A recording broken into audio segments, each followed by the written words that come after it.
Good morning. We are going to get into the nitty-gritty of probability. Today we're doing theoretical probability, and it pretty much means what should happen. What are the chances of this happening? Okay, so I kind of think of it like in theory, what should happen. Okay, you're not actually doing any experiments.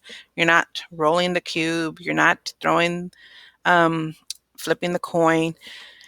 So this is what should happen. So go ahead and press pause. You can go up into question number 1 and then wait until the example to see how much space you actually do take up. And then we'll take it from there. Press play when you're ready. All right. So probability is pretty much the likelihood of an event happening. Okay. You write this as a ratio. Okay. Or like a fraction. So you're going to see a capitalized P. Now that P stands for probability. Okay, so when you see a capital P, that means probability. The event is what they want to occur. Like if I'm flipping a coin, I would put heads in there. I want to get heads. If I'm rolling a number cube, I'd want to put the number 4 if I want to get the number 4. So the event tells you what they want to land on. Okay. Now, once they tell you what they want you to land on, then you're going to write it as a ratio. The top number belongs to the number of favorable outcomes, okay? So how many 3s are on a die? How many heads are on this coin, okay? So how many you have of what they want goes on top. And the bottom number is pretty much your sample space, okay? All the possible outcomes that could happen. So on a coin, you'd put a 2 there because you can get heads or tails, okay? Now, theoretical, I kind of went over that already. It's the probability of an event based on the possible outcome. So it's in theory, it's what should happen, okay? You're not actually going to flip coins and roll cubes or spin spinners. You're just thinking about this is everything that could happen. This is what should happen if I wanted to get a 4 on a cube, okay? You're also going to see the word complement. Complement. Complement is pretty much your probability of an event not occurring. So if I ask you for the complement of something, that means I don't want that. I want everything else but that. Okay, I'm going to show you how that works in a little bit. So those are the definitions you need to know and understand. So today, all of your answers are going to be written as a fraction in simplest form. Always make sure you simplify down to the simplest fraction. I don't want mixed numbers. Leave it. If you happen to get that, just leave it like that. You shouldn't, but just leave it in the simplest form. Okay, so let's take a look at the first one. You should have written this one down. What is the probability of tossing a coin and landing on heads? Okay, so think about your coin. What can you get on the coin? Remember the sample space we did the other day? We can land on heads or tails. Okay, that's the sample space.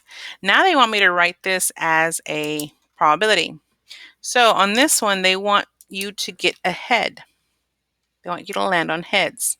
So the probability of landing on heads, so P parenthesis heads, is going to be equal to, the top number is going to be, we'll write it down for the first one. How many heads? Oops, I put heels. How many heads? And the bottom number represents total outcomes.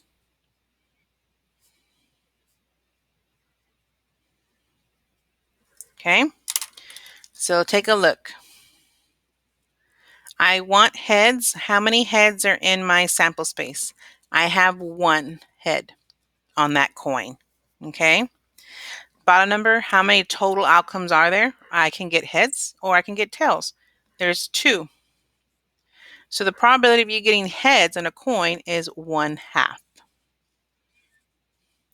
Now, what's cool about probability is I can take that 1/2 and change it into a fraction, to a percent if I would like to. You can use a percent proportion if you don't have your fractions to percents memorized. So I could just do 1/2 equals x over 100, cross multiply and divide, and it will come out to be 50%. Okay, so you have an equal chance of getting heads and tails. All right, so again, how many heads were on top? total number of sides to the coin pretty much is on the bottom. So you have a 1 and 2 shot. All right. Go ahead and copy example 2 down and then press play when you're ready. Okay, so number 2, what is the probability of rolling a number cube? So that's what I'm looking at, a regular number cube. That's your die that you use to play Monopoly and stuff.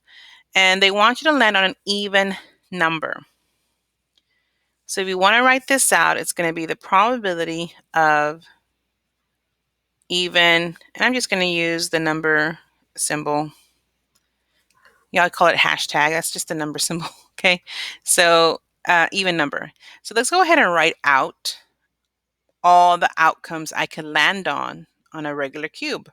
So we did this before. Remember the sample space? So on a cube, I can get a number 1, 2, 3, 4, 5, or 6. It's your standard number cube. Now they're asking for the even numbers. I'm going to circle the even numbers, okay? Because sometimes it's easier to visually see it. So 2 is an even, 4 is even, and 6 is even. So remember, the top number is going to be how many number of favorable outcomes. Well, they want me to get an even number. I have 1, 2, 3. 3 even numbers. So that goes on top. Out of total outcomes, I have a total of 6 numbers to choose from. So the probability of me getting an even number is 3 out of 6. But you have to make sure you simplify the fraction down. I know I can divide 3 and 6 by a number. So I'm going to go ahead and divide 3 by 3 and 6 by 3. So 3 divided by 3 is 1. 6 divided by 3 is 2. So again, I have a 1 and 2 shot of getting an even number when I roll the cube. All right, so this is all in theory. We're just looking at the sample space and figuring out, okay, this is what should happen. Okay. Now let's go ahead and do the next one. So this is the spinner we're going to be using, and then we're going to be doing these one at a time. So you can do it how you want to. You can do the spinner and then do number 3, pause, and then do 4, pause. It's up to you. So the spinner has the letters A, B, C, D. That is my sample space. I can land on A, B, C, or D. So the total is going to be 4, no matter what I choose. Okay, it's going to be 4. That's my total. So now let's see what the probability they want me to find. Here they want me to find the probability of spinning and landing on the letter A. Okay, the top number belongs to, well, how many A's are there? I see 1. That goes on top. The bottom number is how many do I have in total? We already discussed this. It's 4. I have A, B, C, or D. 4. So the probability of you landing on an A is 1 out of 4. 1 out of 4. Okay. You have number 4 written down? Here's where you have to actually know the vocabulary words of English, guys. Okay. You have to know the difference between a consonant and a vowel. Your vowels are A, E, I, O, U, and sometimes Y. And the consonants are everybody else. Now, for math purposes, you're not going to see the letter Y. Don't worry about it. But you do have to know the basics of consonants versus vowels. So here they're asking for the probability, that's what the P stands for, of getting a consonant. So the consonants are everybody but the vowels. So A is a vowel, so that's not a consonant. B is a consonant, C is a consonant, and D is a consonant. So I have 3 consonants here. That goes on top. The bottom number is, how many do I have in all? I have 4. So the probability of you spinning the spinner and landing on a consonant is 3 out of 4. It's pretty good odds. Okay, you have a good chance of that happening because 3/4 is 75%. Okay, that's big. All right, go ahead and do number 5. Copy it down. And number 5 is asking for the complement of C. Now, remember what the complement of C means. It means I do not want C. Okay, I want everybody but C. So when it says complement of C, that means I want no C. It's like the not. Okay, I don't want C. So how many letters do I have left if I remove the C? I have 3.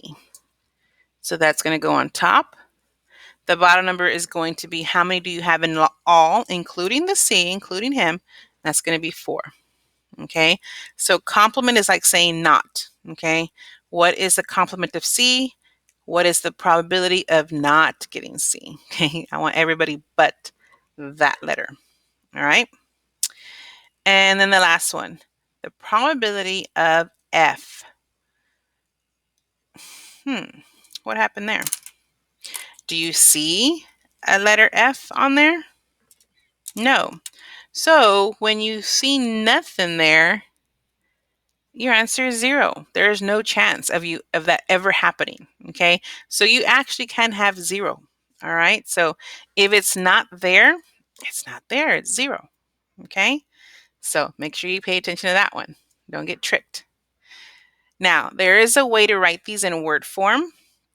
So go ahead and copy this down. Give yourself 1, 2, 3 spaces here, and then do the line because I'm going to write above this. Okay, and then don't write this down yet. And I'll go over the probability in word form. Go ahead and press pause and then press play when you're ready. Okay. All right. So we can do this in word form as well. I'm going to give it to you as the numbers, the fractions, and the percents. That way you can just see it. Okay. So let's go ahead. Let's see, what color should I use? I'll use red. So I'm going to start off with the number form. Okay. So here's my number line. Start off with 0 right here. Okay, and it's going to go all the way to 1. And if we want to do percentages, you can have, right here was proven, I can have 0% all the way to 100%. And we're going to break these up into quarters. Okay, so we have 1/4 right here, 1/2, and 3/4. Okay, percentages, 1/4 is 25%. 1/2, 50%, 3/4, 75%. Okay, so that's how we're going to break it down. That way you can know which words to use. So if something is 0%, it's never going to happen. So we like to call this an impossibility. Okay, this is impossible. All right, so if you're at the 0%, it's impossible. Now, if you have something small, like if you do the percent and you have a percent that's 0.1%, you cannot say it's impossible. Impossible has to be exactly 0%. There is no chance for it ever happening. Okay? Go all the way to the end at 100%. That's definitely going to happen. Okay? We can say definitely going to happen. Definitely going to happen. Okay? I can't spell today. You'll figure it out. Let me know if it's spelled wrong and let me know. But that's definitely going to happen. 100%. Just like the 0, the 100% has to be exactly 100%. So how can I get 100% on probability? Look at the spinner. I can ask you, what is the probability of me spinning the spinner and landing on a letter? So I'm not being very picky. I'm not saying a variable. I'm not saying a vowel or consonant or the letter D or the letter C. I'm just saying, what's the probability of me picking a letter? Well, there's a 100% chance that I'm going to land on a letter.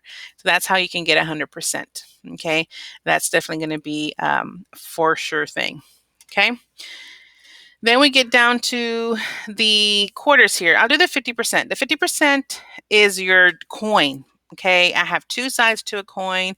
I have the same amount of chances of getting a head as I do a tail. All right.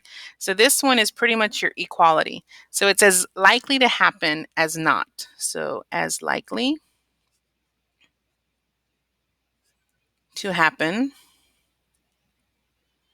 as not. Okay. So that's your 50-50.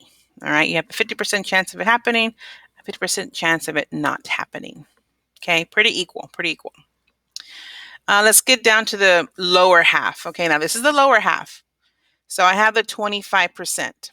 If it's 25%, it's not impossible, but it's still not equal. So we say this is unlikely to happen. Okay. So if you go back to our spinner, you see that the probability of getting the letter A was a 1 in 4 chance, which is our 25%. So it's unlikely I'll land on an A. Okay. It's not impossible, but it's not likely. It's unlikely I'll land on it. Okay. But I still do have a chance. So it's giving you some chance, but not much. Okay. Whereas the 3/4, it's not definitely going to happen. It's more after the 50%. So we call this likely to happen. Okay. The 75% is likely to happen. So if you look at the second one here, I asked for the consonants, which are B, C, and D. I have 3 out of 4 chances, which is 75%. So if you look at it here, I do have more of a chance of landing on one of these 3 than I did the A. Okay. So I say that it is likely for me to land on one of the consonants than it would be to land on the vowel. Okay, so that's how it's broken down. We have impossible is 0, unlikely is about your 25%, as likely to happen is exactly 50%, likely to happen is your 75s, and definitely, for sure, is going to be 100%. So copy number 1 down, and we'll answer this in word form.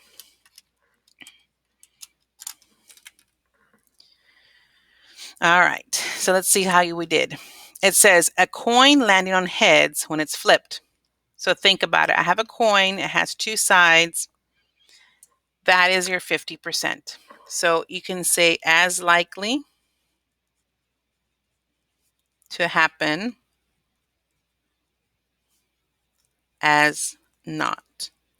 Or you can just write equally likely to happen as not. Either one of those. It's pretty much your 50-50 or equal. Okay? Go ahead and write down number 2 and press play when you're ready. Number 2 says a number cube landing on 7 when it's rolled. Let's think of our number cube. I have it up here. Our number cubes 1 through 6. Okay? They want you to land on a 7. Is that going to ever happen? Not on a standard number cube. No. It's going to be your 0%. So this is an impossibility. Impossible. That is definitely not going to happen. Not going to happen. Okay? And let's do the last one. Getting a ticket if you are speeding. 9 times out of 10, you'll be caught. And 9 times out of 10, you'll get a ticket. So this is what I would call it's likely to happen. If you're speeding, you're likely going to get a ticket. Okay? So this will be likely. All right? But that's how that works. Impossibility has to be 0. It is never going to happen. Okay? 100%, definitely 100% going to happen. And then the other ones would be unlikely to happen is your 25%. Likely to happen is at the 75%. Okay? All right, let's do the try it outs. Let's go ahead and press pause. There we go. Copy it down and then press play when you're ready to see the answer. See how you did. All righty, guys, let's see how you did. What is the probability of tossing a coin? So that is my sample space. So heads, tails, and it lands on tails. Well, I see, here's the probability of tails. I see 1 tail out of 2 choices. So your answer should have been 1/2. 1/2. Good? Okay. A number cube is rolled. Okay, so let's see. 1, 2, 3, 4, 5. I'm a visual person. That's why I like to write things down. So number cube is rolled. What is the probability of landing on a 4? I only have 1 4. So the probability of landing on a 4 is 1 out of, I have 6.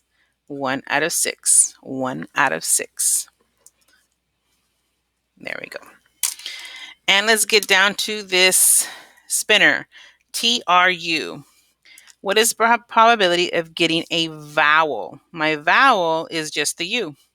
So I have 1 out of 1, 2, 3 letters. So I have a 1 out of 3 shot. Okay.